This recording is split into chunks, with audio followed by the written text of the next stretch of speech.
Hello YouTube, I'm Toby. Now today's video will be about the AMD Sempron 2650. This processor came out in 2014, so it's roughly 5 years old. And to be quite honest, I don't think it's aged very well.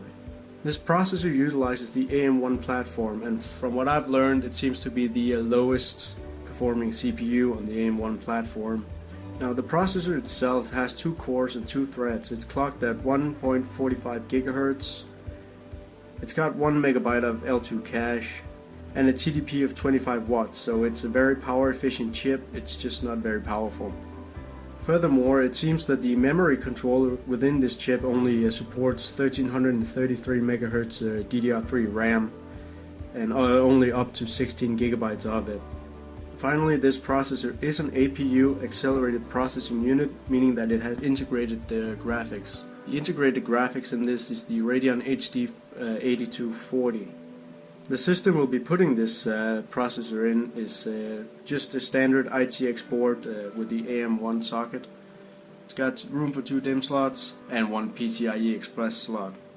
I only have 4 GB of DDR3. Luckily for me, it's the 1333 MHz variety. It's not much, but it will have to do for now.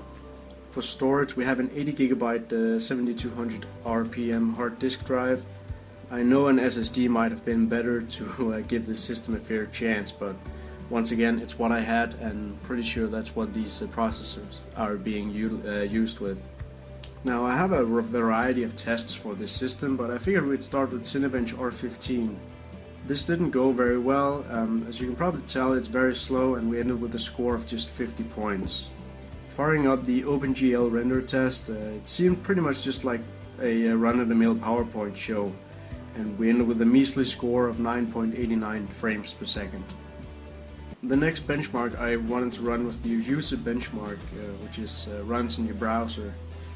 Now, this benchmark gave us an 11% score in gaming, 18% as a desktop, and 12% as a workstation, so it's very bad. Next up, I fired up Resident Evil 6 benchmarking tool. I set these settings to low,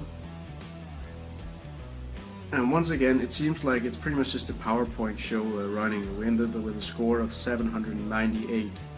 The last test is Counter-Strike Source. I set the settings to low, and we're seeing an average somewhere between 5 and 30, although I think the 30 frame per second mark was just an anomaly and not something that really should be counted for too much.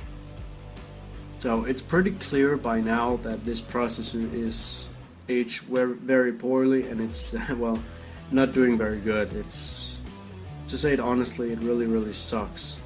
Now, just for fun, I decided to pair the Sempron 2650 with the GTX 550 Ti, just to get a feel of what the processor on its own could do.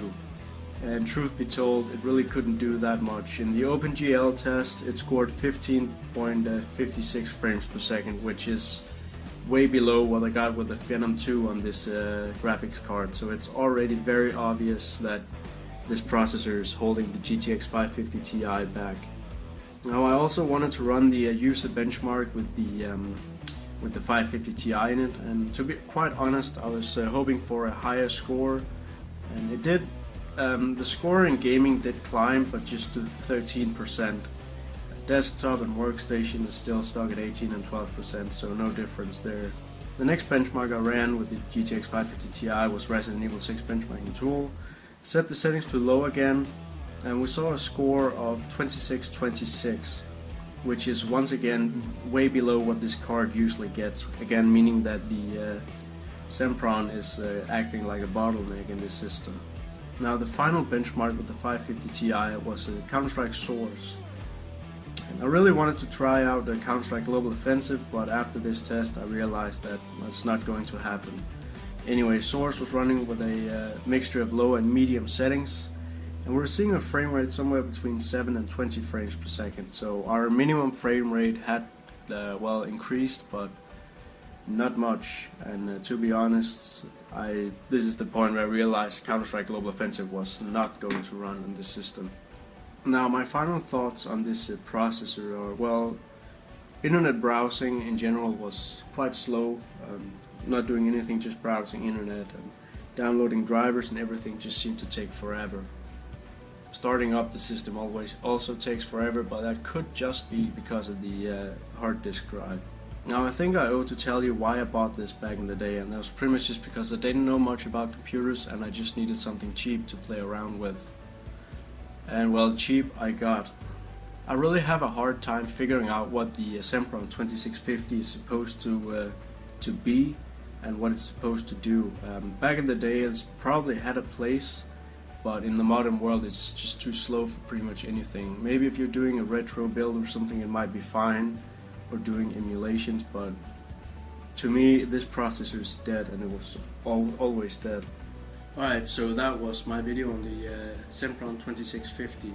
Let me know what you think if you have any other experiences with this processor, but thank you very much for watching.